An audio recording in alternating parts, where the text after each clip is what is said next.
சிவபெருமான் பக்தர்களாகிய நேர்களுக்கு அன்பான வணக்கங்கள். இன்னைக்கு நம்ம இந்த வீடியோல சொல்ல போறது வந்து பாத்தீங்கன்னா ஐப்பசி மாத பலன்கள் தான் சொல்ல போறோம். அதுக்கு முன்னாடி நான் என்ன சொல்றேன்னா பாத்தீங்கன்னா நம்ம கிளைண்ட்ஸுங்க எல்லார்ட்டையும் சொல்றேன். ஜோதிட வீடியோ பாத்தீங்கன்னா 500 ரூபாங்க. ஒரு ஒரு ஒரு ஒரு கேள்வியா நீங்க சம்பந்தப்பட்டு வரீங்க, முக்கியமான திருமண விஷயமா இருக்கட்டும், இல்ல இல்ல பொருத்தம் பார்க்கறதா இருக்கட்டும், இல்ல உங்க லைஃப்ல பிரச்சனையா இருக்கட்டும், எந்த ஒரு விஷயமா இருந்தாலும் எல்லாத்துக்கும் சொல்யூஷன் பண்ணிடலாம்.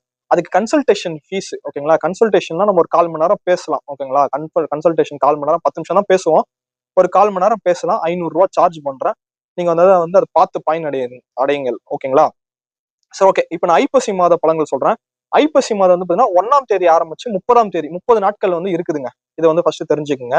அதே மாதிரி பாத்தீங்கன்னா அக்டோபர் 18ஆம் தேதி ஆரம்பிச்சு ஐப்பசி மாதம் 1ஆம் தேதி ஆரம்பிச்சு நவம்பர் 16ஆம் தேதி 30 தேதி வரைக்கும் கம்ப்ளீட் ஆகுதுங்க. அதையும் புரிஞ்சுக்குங்க.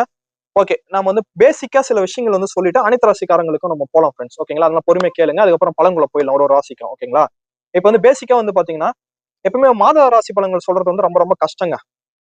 ஏன் கஷ்டம்னா, தினராசி பலன்கள் சொல்லிடலாம், வார ராசி பலன்கள் சொல்லிடலாம், வருட ராசி பலன்கள் சொல்லிடலாம், சனி பயிற்சி சொல்லிடலாம், குரு பயிற்சி சொல்லிடலாம், அதிசார பயிற்சி சொல்லிடலாம். திடீர்னு இப்ப குருவும் அதிசாரமா இருக்காரு, அப்புறம் சனி வக்கர நிவர்த்தியா இருக்காரு. இந்த மாதிரி பயிற்சி எல்லாம் டக்கு டக்கு டக்குன்னு சொல்லிடலாம். மாத ராசி பலன்கள் சொல்றது டஃபா இருக்குங்க. ஏன்னா ஒரு மாதத்துல 4 கிரகங்களுமே பயிற்சி ஆகிறதுக்கான வாய்ப்புகள் அதிகமா இருக்கும், ஓகேங்களா? 4 கிரகங்களுமே அதாவது சூரியன், புதன், செவ்வாய், சுக்கிரன், அந்த 4 கிரகங்களுமே பயிற்சி ஆகிறதுக்கான வாய்ப்பு இருக்கிறதுனால பலன்கள் சொல்றது டஃபா இருக்கும். அப்படி பார்க்கும் போதுல இந்த ஐப்பசி மாசம் பாத்தீங்கன்னா ஐப்பசி 12ஆம் தேதி, ஐப்பசி 12ஆம் தேதி பாத்தீங்கன்னா செவ்வாய் பகவான் சுக்கிர வீட்டுல இருந்து அவர் விருச்சக வீட்டுக்கு போறாரு. அதனால பாத்தீங்கன்னா விருச்சக வீட்டுல போறதுனா ஆட்சி பலம் பெறாரு. அதுல நம்ம நல்லா ஸ்ட்ரென்த்தா இருக்கும், ஓகேங்களா?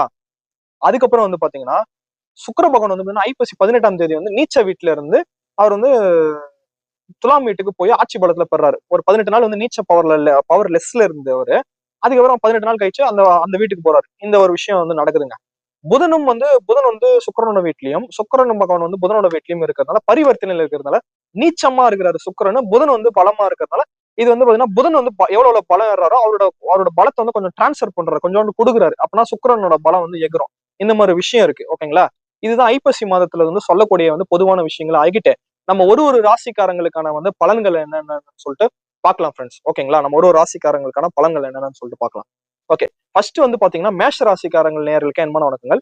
மேஷ ராசிக்காரங்களுக்கு என்ன டைட்டில்னா அதிகார உச்சிக்கே செல்ல போகும் மேஷ ராசிக்காரர்களே. அதாவது நான் சொன்னேன்ல, இப்ப பாத்தீங்கன்னா சூரிய பகவான் பாத்தீங்கன்னா நீச்சமா வராரு. இருந்தாலும் சனீஸ்வரனும் பாத்தீங்கன்னா ஆஹ் ராகு பகவானும் இணைஞ்சிருக்காரு. சனீஸ்வரன் வக்கர நிவர்த்தி ஆயிட்டாரு. அதனால பாத்தீங்கன்னா பவர் ஓவரா எகிரி தான் நினைச்சதை என்ன வேணா சாதிக்கலாம். யாரு எக்கேடு கேட்டாலும் நம்ம கவலை கிடையாது. இதுக்கு மேல நம்மளே பாத்துக்கணும். அடுத்தவங்களை பார்த்து தான் நம்ம விட்டுட்டோம். அடுத்தவங்களை பத்தி நம்ம கவலைப்பட தேவையில்லை. நம்ம நினைச்சதை நம்ம சாதிக்கணுங்கிற ஒரு வேகம், ஒரு வெறி அளவுக்கு அதிகமா ஏறும். ஏறி இது பல பேர்கிட்ட சண்டைக்கு போடுற அளவுக்கு ரேஞ்சுக்கு ஆகும். யாருக்கிட்டயுமே சுமூகமா போறதுக்கான வாய்ப்பே இல்லாம சண்டைக்கு போற மாதிரி வாய்ப்பா பாத்தீங்கன்னா இந்த ஐப்பசி மாதம் 30 நாட்களுக்குமான பலன்களே இருக்கும்.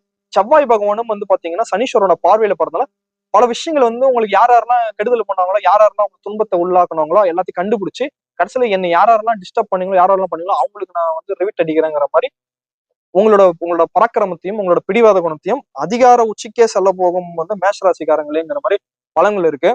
சூரிய பகவான் நீச்சமா இருந்தாலும் சுத்தி இருக்கிறவங்க யார் பேச்சையும் மதிக்க மாட்டீங்க, யார் பேச்சையும் எண்ண மாட்டீங்க. அதிகமா யோசிக்கிறது குறையும். நினைச்சதை சாதிக்கணும், அவ்வளவுதான். யோசிக்கிறது அதிகமா குறையும், சிந்தனைகள் குறையும். அது ஒரு விஷயம் இருக்கு. கூட சுக்கிரனும் புதனும் பரிவர்த்தனையில இருக்கிறதுனால எல்லார்ட்டையும் முட்டிக்கிட்டு மோதிக்கிட்டு சண்டை போடுறது. யாருக்கிட்ட இருந்தாலும் நான் சொல்றது நான் என்ன கேட்கறது, இவ்வளவு நாளா நீ சொல்றதை நான் கேட்டேன், நான் சொல்றதை நீ கேளு அப்படிங்கிற மாதிரி பிரச்சனை மூலியமா போயிட்டு ஒரு விதமான பிரச்சனையை ஏற்படுத்தக்கூடிய விஷயமாவும் இருக்கும் மேஷ ராசிக்காரங்களுக்கு, ஓகேங்களா? அடுத்து குரு பகவான் பாத்தீங்கன்னா இவ்வளவு நாளா 3ல இருந்தவர் 4ஆம் இடத்துல உச்சமா வராரு. குரு பகவான் உச்சமா வராரு. உச்சமா வரதுனால பாத்தீங்கன்னா படிப்பு விஷயத்திலயும், படிப்புல எவ்வளவு போராடினீங்களோ அது படிப்பு விஷயத்துல நிறைய அதிர்ஷ்டங்களும் நல்ல விஷயங்களும் கிடைக்கும். தாயார் இடத்துல நல்லா கிடைக்கும். சில பேர் வீடு கட்டுறது நல்ல மீடியா சுமூகமா முடியும். வண்டி வாங்கணும் வண்டி வாங்குறது எல்லாமே ஸ்மூத்தா நடக்கும். இது பாத்தீங்கன்னா மேஷ ராசிக்காரங்களுக்கான பலன்களா இருக்கு. ராகு பகவான் பாத்தீங்கன்னா ராகு பகவான் 5ஆம் இடத்துல இருக்காங்க. எண்ணங்களை அதிகமா பெருசா நம்மளுக்கு எல்லாமே தெரியுதுங்கிற ஒரு மனப்பான்மையில அதிகமா யோசிக்காம பல பேர்கிட்ட முட்டிக்கிட்டு மோதிக்கிட்டு சண்டை சச்சரவு போடுற மாதமா மேஷராசிக்காரங்களுக்கு இருக்கும். அதனால பாத்தீங்கன்னா மேஷராசிக்காரர்களே தயவு செய்து பாத்தீங்கன்னா கொஞ்சம் பொறுமையாவும் இருங்க, அவசரப்படாதீங்க, முட்டிக்கிட்டு மோதிக்காதீங்க. நினைச்சதை சாதிக்கணும்னு கோவப்படாதீங்க. இதெல்லாம் பார்த்து இருந்துக்குங்க. ஓகேங்களா? சனீஸ்வரன் கோயிலுக்கு வந்து, சிவபெருமான் கோயிலுக்கு வந்து பாத்தீங்கன்னா மாசத்துக்கு ஒரு டைம் இந்த ஐப்பசி மாதத்துல உடனே ஒரு ஒரே வாரத்திலே போயிட்டு சனிக்கிழமை போயிட்டு நவகிரகங்களை சுத்தி வந்துருங்க. சனீஸ்வரனாலையும் ராகு பகவானாலையும் ஏற்படக்கூடிய அந்த அந்த கர்ம வினைகளால் ஏற்படக்கூடிய தொல்லைகள் நீங்கி நல்ல விதமான பலன்கள் கிடைக்கும். இந்த வீடியோ உங்களுக்கு பிடிச்சிருந்தா லைக் பண்ணுங்க, ஷேர் பண்ணுங்க, சப்ஸ்கிரைப் பண்ணுங்க, கமெண்ட்ஸ் பண்ணுங்க. Thank you friends. ஓகேங்களா?